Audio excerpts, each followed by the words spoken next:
جب انسان کے دل میں یہ یقین پیدا ہو جائے کہ میرا رب میری دعا ضرور سنے گا، اس لیے نہیں کہ میں نے کوئی وظیفہ پڑھا ہے، صرف اس لیے کہ وہ میرا رب ہے اور یہ اس کی شان ربوبیت ہے کہ اپنے بندے کی وہ خواہ کتنا ہی گرا ہوا بندہ کیوں نہ ہو، ہم مجھ جیسے ہی بندہ کیوں نہ ہو، اس کی بھی وہ سن لیتا ہے۔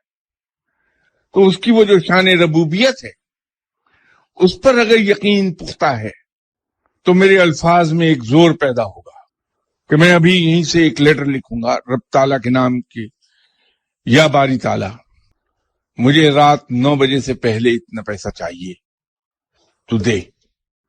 یہ جو مان ہے کہ یہ میں اپلیکیشن اپنے رب کو دے رہا ہوں، ایسا رب جو دعاؤں کو سنتا ہے، فریاد کو پورا کرتا ہے، جو مجھے پالتا ہے، تو جب اس یقین کے ساتھ میں اس سے ایک بات کہوں گا تو پوری ہو جائے گی۔ بات صرف یقین کی ہے۔ حضرت عیسیٰ علیہ السلام نے بھی یہ کہا تھا، انجیل میں تحریر ہے، انجیل متی میں، کہ جب دعا مانگو رب سے تو پھر یہ نہ سوچو کہ شاید پوری ہوگی کہ نہیں ہوگی، نہ رب سے یہ کہہ کے مانگو کہ اگر تو چاہے تو مجھے عطا کر دے، بلکہ رب سے یہ کہہ کے مانگو کہ تو دے۔ اس دے میں گستاخی نہیں ہے، یہ مان ہے۔ جیسے ایک بچہ اپنے باپ کے ساتھ ضد کرتا ہے کہ یہ کھلونا لے کے دیں مجھے آپ، اب یہ گستاخ نہیں ہو رہا باپ کے لیے، بلکہ یہ مان ہے اس کا اپنے باپ پر کہ میرا باپ بڑا امیر ہے اور یہ قادر ہے اس بات پر کہ یہ کھلونا خرید دے مجھے۔ تو اپنے رب کے ساتھ اسی مان کے ساتھ مانگیے کہ وہ میرا رب ہے، وہ مجھے پالتا ہے، اس کے علاوہ کوئی پالنے والا نہیں۔ تو جب اس کے علاوہ کوئی میرا پالنے والا نہیں تو میں کس کے پاس جاؤں؟ تو بے شک اپنے رب سے کہہ دیجئے کہ میں تو تجھے رب جانتا ہوں کہ تو رب ہے، یہ مجھے دے، یا پھر کوئی تو اور رب مجھے بتا جس کے پاس میں چلے جاؤں، میں تو صرف تجھے رب جانتا ہوں۔ یہ جب اس کو یہ آپ کہتے ہیں کہ میں صرف تجھے رب جانتا ہوں، ایمان ہے۔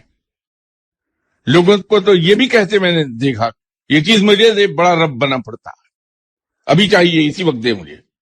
یہ گستاخی نہیں ہے، اس کا مان ہے اس بندے کا، اس لیے کہ وہ ایسا رشتہ جوڑ چکا اپنے رب کے ساتھ کہ وہ سمجھتا ہے کہ یہ وجہ ہی نہیں ہے کوئی کہ میرا رب مجھے نہ دے، کوئی وجہ نہیں۔ تو اسی مان کے ساتھ وہ رب کے ساتھ یہ کہتا ہے کہ بڑا رب بنا پھرتا ہے، دے یہ پیسے مجھے چاہیے، ابھی چاہیے، اور دیتا ہے رب۔ اس مان کو رکھتا ہے باقاعدہ، میں آپ کو گارنٹی کر سکتا ہوں کہ اس مان کو رکھتا ہے۔ آپ مانگ کے دیکھیے کبھی اسی انداز میں، پکڑیے اس کا دامن، اس کو کہیے دے مجھے، ابھی چاہیے اسی وقت، اور دے گا۔ تو دعا مانگنے کا یہ طریقہ، اس سے مانگیے اللہ ضرور دے گا، مت جائیے کسی کے پاس۔ آپ بھی اللہ کو اتنے ہی عزیز ہیں جتنا کوئی دوسرا بندہ، تو آپ کیوں کسی کے در پر جائیں دعا کرانے کے لیے؟